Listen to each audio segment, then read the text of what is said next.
Earlier this week, the U.S. Supreme Court sided with the folks you just saw in the town of Greece, New York, ruling that it was okay for prayers to continue at their council meetings.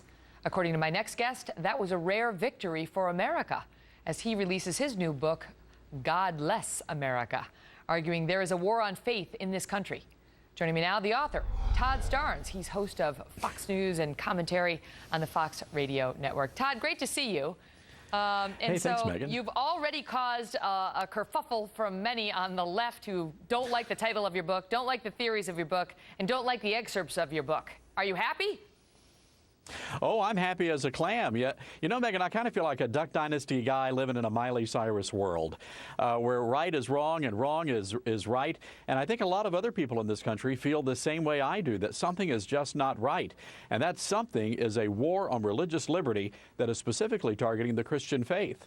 We talked about this a little bit earlier in the program with Tony Perkins with respect to this new HGTV show. But, you know, Todd, it's one of these things where the clash continues.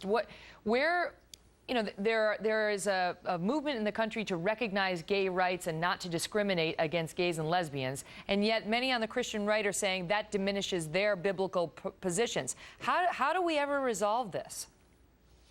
Well, as I write in my book, and Megan, you know, I'm from the southern states, so I like to pepper my books with southern sayings. Look, I don't care how you butter your biscuit, just don't tell me how to butter mine. This is not a matter of me telling someone you can't do something. This is a matter of, hey, we are all created equal in the eyes of God. So folks like the HGTV guys, who I had a chance to write about at foxnews.com today, that's a very troubling story. Now the LGBT activists are saying, you know, you can't even hold a job in this country if you don't believe the way we believe. And Megan, my book has dozens of examples of people just like those hosts who found themselves on the wrong side of that issue in the eyes of the LGBT crowd. All right, while I have you, let me ask you about your much simpler time references. Sounds like you're longing for the days, and I quote, when girls were girls and men were men.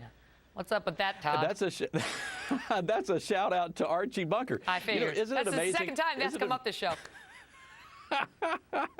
Yeah, a time when BlackBerry was a jam and Spam was something you fried.